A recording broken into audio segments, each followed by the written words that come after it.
There's a tyrant that lives inside the minds of millions. It is relentless, merciless, and its voice sounds suspiciously like your own.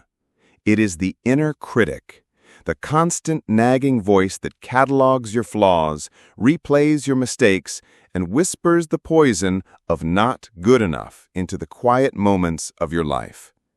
We are told to fight this voice, to ignore it, to overpower it with positive thinking. But you have tried that, haven't you? And you have found that fighting your inner critic is like wrestling with a ghost. It is exhausting, and you can never win. What if I told you that the war itself is the problem? And what if the most powerful way to find peace is not to silence the critic, but to understand its secret? The great psychologist Carl Jung taught that our inner critic is not the enemy. It is a guardian, a deeply wounded, terrified, and misguided guardian born from our past that lives in our shadow. It believes its harshness is protecting you. It believes its constant vigilance is keeping you safe from the judgment of the world. And the relentless war it wages in your mind is a tragic, misguided act of love. Today, we are not here to fight another battle. We are here to begin a peace negotiation. This is a deep and compassionate dive into the shadow work of self-criticism. We will unmask the origins of your inner critic, we will decode its protective yet destructive strategy, and I will guide you through a practical framework to begin transforming this inner tormentor into an unlikely ally. This is not about winning the war. It is about ending it. To begin this armistice, I invite you to make a simple, powerful declaration. Write in the comments below, I am ready for inner peace. This inner critic, it is a master sabotager. It does not operate with brute force. It operates with the precision of a surgeon, targeting the exact places where you are most vulnerable. Its whispers are not random noise. They are highly strategic attacks designed to keep you small, to keep you safe, to keep you from taking the very risks your soul needs in order to grow. The first and most visible cost of this constant self-criticism is the erosion of your self-worth. It is like a slow, steady drip of acid on the bedrock of your soul. Over time, you begin to believe its narrative. You start to see yourself not as a complex human being, full of light and shadow, but as a collection of your own worst flaws. The critic's voice becomes your own. The accusations become your identity. This is the state from which all other forms of self-sabotage are born. Let's look at how this sabotager shows up in our daily lives. Its most common tactic is perfectionism. The critic tells you, if you cannot do it perfectly, do not do it at all. This sounds like a commitment to high standards, but it is a lie. It is a sophisticated cage built to protect you from the possibility of failure and judgment. The critic would rather you produce nothing than produce something that could be criticized. So you wait. You wait for the perfect idea, the perfect moment, the perfect skill set. And you wait for your entire life to pass you by, your masterpiece still locked inside you, untouched and perfect. Its second favorite tactic is procrastination. Let's meet Daniel. He is 38, a brilliant software engineer. By day, he works for a large tech company, but by night, he dreams of building his own app, an idea that he is passionate about, an idea that could genuinely help people. He buys the books, he watches the tutorials, but for 3 years he has not written a single line of code. Every time he opens his laptop to start, the voice arrives. The voice of his old, hypercritical computer science professor. Your code is clumsy. There's a more elegant solution that you're not smart enough to see. Someone else has probably already built this, but better. The voice is so loud, so convincing, that Daniel feels an overwhelming wave of anxiety. To escape this feeling, he closes the laptop. He turns on a movie. He numbs himself.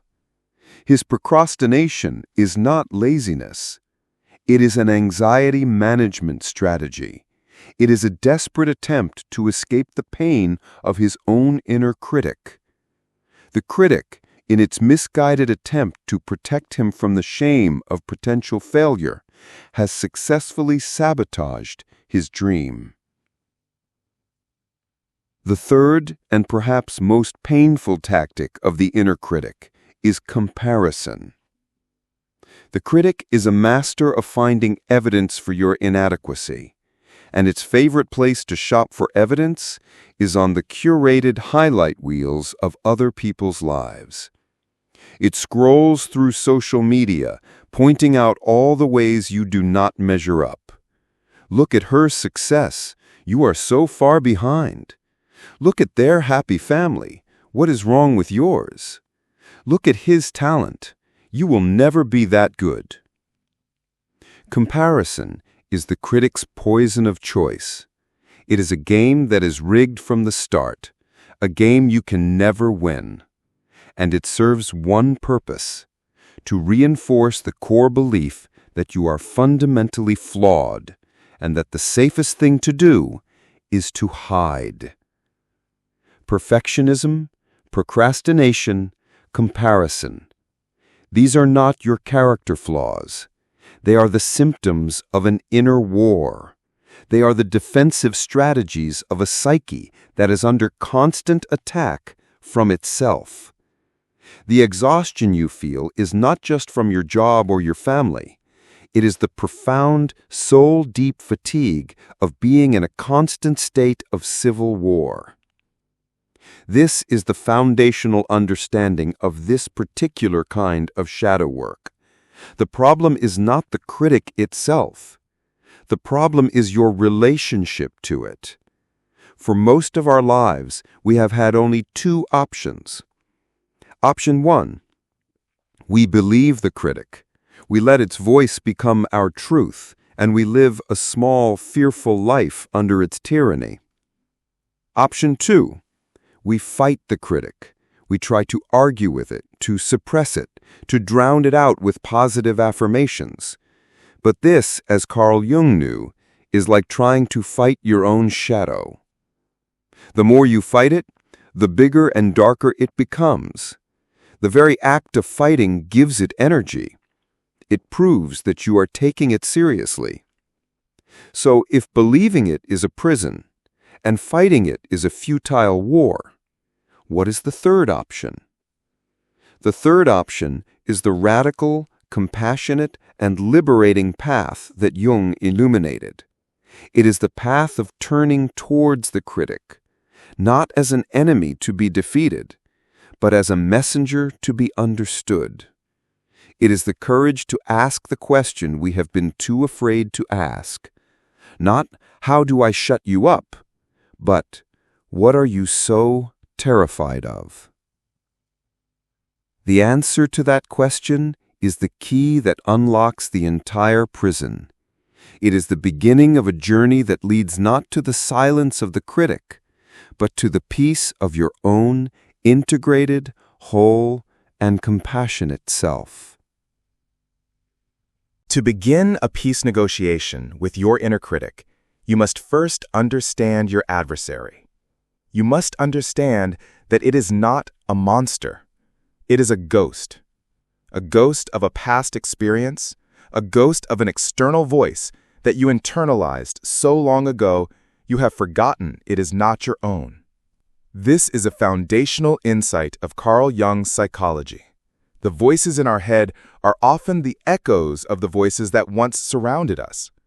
So the first step in this shadow work is to become an archaeologist of your own memory. Where did your critic come from? Whose voice is it really speaking with? For most of us, the inner critic is a composite character, forged in the fires of our formative years. Its voice might be a blend of a demanding father who was never satisfied, a mother who was constantly anxious about what the neighbors would think, a teacher who used public shaming to control the classroom, or even the collective voice of a culture that relentlessly tells us we are not thin enough, rich enough, or successful enough. You were a child. You were a sponge. You absorbed these voices not as opinions, but as fundamental truths about the world and your place in it. And you learned a crucial survival lesson. To avoid the pain of their judgment, you had to become your own harshest judge first. You had to anticipate their attacks and inflict them on yourself, hoping to build a callus against the external pain. It was a brilliant, if tragic, strategy of a child trying to feel safe in an unsafe world. And this leads us to the most radical and liberating idea in this entire conversation, the paradoxical truth about your inner critic. Its intention is not to harm you. Its intention is to protect you. This is a difficult truth to accept because its methods are so painful. But if you can grasp this, everything changes. Your inner critic is a terrified, misguided guardian. It is a loyal but traumatized soldier who is still fighting an old war, and it operates on a set of deeply flawed protective beliefs. Let's unmask its primary misguided belief. If I punish you enough, I can make you perfect. And if you are perfect, no one can ever reject you. The critic believes that perfection is the only path to safety and love. It has seen, in your past, that mistakes lead to pain, shame, or abandonment. So its solution is to eliminate all mistakes. It uses harsh criticism as a whip, trying to whip you into a state of flawless performance. It genuinely believes it is helping you. It thinks its constant vigilance is the only thing standing between you and catastrophic failure. It is like a parent who is so terrified of their child falling that they scream at them every time they try to walk. The intention is protection. The result is paralysis.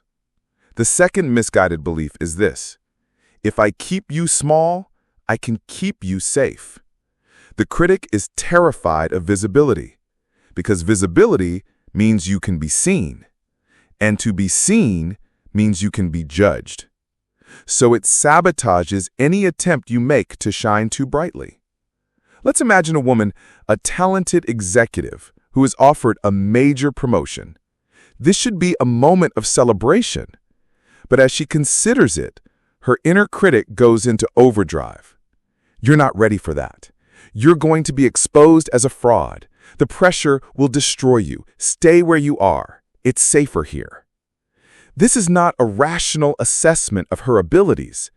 This is her shadow, operating from a place of fear. It is trying to protect her from the perceived dangers of success, the envy of others, the weight of responsibility, the pain of a potential public failure. The critic's constant litany of your flaws and inadequacies is often a sophisticated strategy to keep you from taking risks that it perceives as life-threatening. It would rather you live a small, safe, and miserable life than risk the magnificent, terrifying, and unpredictable life you were truly meant to live. This is the core of the work. The practice of Carl Jung's shadow work is not about killing this terrified soldier. It is about communicating with it. It is about having the courage to meet it on the battlefield of your mind, not with a sword, but with a white flag of peace, and to begin a dialogue. To let it know that you are the adult in the room now, that you are no longer the helpless child who needed its brutal form of protection. to thank it for its years of loyal, if misguided, service, and to begin the slow, compassionate process of retraining it, of giving it a new job, a job that is based on fear and punishment, but on wisdom and discernment. You are not silencing a critic. You are cultivating a wise inner mentor. And that process begins with one simple, radical act: the act of listening. To know that your inner critic is a wounded guardian is a profound shift. But knowledge alone is not enough to end a war. Peace requires a negotiation, a treaty, a new way of relating to this powerful, misguided part of yourself. This is where we move from the theory of shadow work to the art of it. I want to guide you through a 3-step practice to begin this negotiation. This is a gentle yet revolutionary journaling exercise. It is an act of radical self-compassion. We will call it the Peace Treaty. The next time that familiar, harsh, critical voice rises in your mind, your old habit would be to either believe it or to fight it. This time, you will do neither. You will become a diplomat. Step 1. Acknowledge and thank. This is the most disarming move you can make. It is the pattern interrupt. When the voice says, "You are not good enough," pause. Take a breath, and in the quiet of your own mind, or even out loud, you say, "I hear you. Thank you for your input. And thank you for working so hard to protect me for all these years." The critic is a soldier that thrives on conflict. When it is met not with resistance, but with gratitude, it is momentarily stunned into silence. You are not agreeing with its criticism. You are acknowledging its intention. This single act begins to change the entire dynamic from one of combat to one of curiosity. Step 2. Compassionate inquiry. Now that you have disarmed the critic, you can begin a dialogue. You are not here to debate the validity of its criticism. You are here to understand the fear behind its criticism. In your journal, ask it some gentle, curious questions. You can write, "Dear Inner Critic," and then ask, "What are you so afraid will happen if I am not perfect? What is the worst-case scenario you are trying to protect me from? What painful memory from my past makes you believe that this failure would be so catastrophic?" Then you listen. You write down the answers that arise without judgment. You let the critic tell its story. Daniel, our programmer, might find his critic answering, "I am terrified that if you fail at this app, it will prove that your father was right all along. It will prove that you are a worthless dreamer, and the pain of that confirmation will be unbearable." A woman who is a recovering people-pleaser might hear her critic say, "I am terrified that if you make a mistake, people will be disappointed in you, and if they are disappointed, they will leave you, and being left is the most dangerous thing in the world." This is the heart of the healing. You are no longer just hearing the harsh criticism. You are hearing the terrified, vulnerable inner child behind the criticism.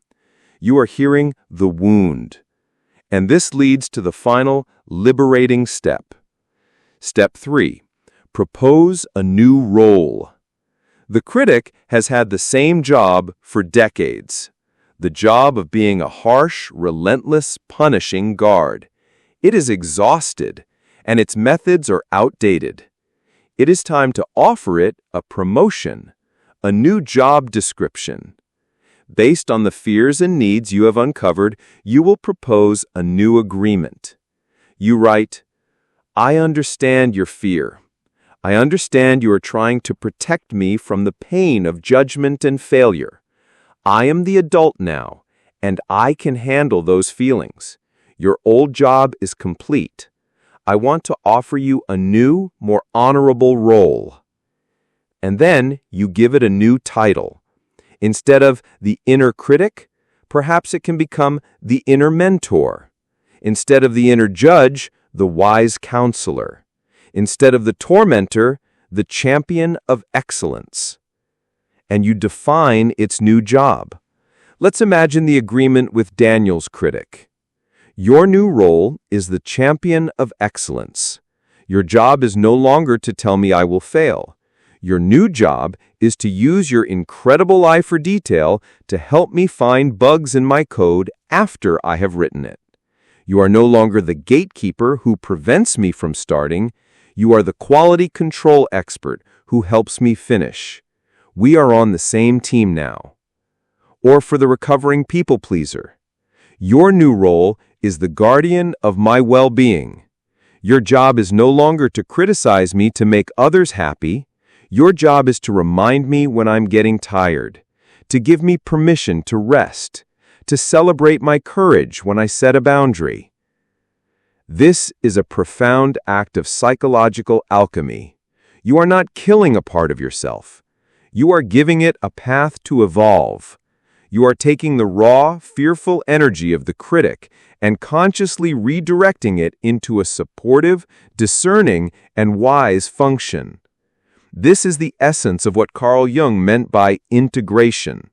This practice, this peace treaty, is not a magic wand.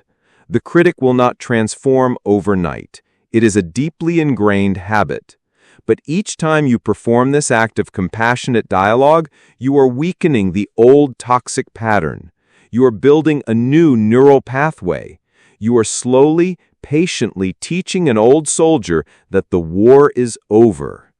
You are transforming your inner landscape from a battlefield into a council of wise advisors. And you are moving from the role of the tormented victim to the calm, centered, and compassionate chairperson of that council. That is the beginning of true inner peace. Today we have walked onto the battlefield of our own minds, and instead of fighting, we have offered peace. We began by acknowledging the silent tyranny of the inner critic. We saw how its constant whispers of not good enough can lead to perfectionism, procrastination, and a life lived in the painful shadow of comparison. Then we journeyed into the past to understand the origins of this inner tormentor. Guided by the wisdom of Carl Jung, we unmasked the critic not as an enemy, but as a wounded, terrified guardian, a loyal soldier born from the critical voices of our past, still fighting a war that is long over, believing its harshness is the only thing keeping us safe. And finally, we learned a revolutionary act of inner diplomacy. Through the compassionate practice of the peace treaty, we learned to stop arguing with the critic and to start a dialogue. We learned to acknowledge its protective intention, to inquire about its fears, and to offer it a new, more honorable role. A role not as a critic, but as a counselor, not as a judge, but as a mentor. This is the heart of a conscious shadow work practice. The goal is not to silence the inner critic. The goal is to integrate it, to transform its raw, fearful energy into wise, discerning, and supportive guidance. True self-acceptance is not a state of perfect, unwavering self-love. It is the ability to hold all parts of yourself, the brilliant and the broken, the confident and the terrified, with a deep and abiding compassion. It is the end of the inner war. And when the war ends, a vast amount of psychic energy is liberated. The energy you once used to fight yourself is now available for you to create, to love, and to live more fully. You begin to trust yourself more. You take more creative risks. You show up in the world not with a brittle shield of perfectionism, but with the quiet, resilient strength of a person who is at peace with their own humanity. And this peace, This self-acceptance is the final key. It is the key that unlocks the door, leading you out of the complex corridors of the shadow and into the clear, bright, open field of your own authentic life. It is the journey from fixing yourself to finally, simply being yourself. But what does that journey look like? How do we move from the inner work of integrating the shadow to the outer work of expressing our true, authentic self in a world that often asks us to be someone else? How do we shed the final layers of the persona and learn to shine? That is the final, liberating, and joyful step in this part of our journey, and it is the path we will walk together in our next conversation, as we explore from shadow to shine, embracing your authenticity. For now, your invitation is to take the first step towards a lasting inner peace. It is a commitment to a new kind of conversation. To honor this new relationship with yourself, I invite you to share a declaration of peace in the comments below. You do not need to share the details of your treaty. Simply tell us, what is the new, more honorable role you are willing to offer your inner critic? Is it the wise counselor, the champion of excellence, the guardian of well-being? By naming its new role, you are giving it a new purpose. You are transforming a soldier into a diplomat. You are choosing peace, and in that choice lies your freedom.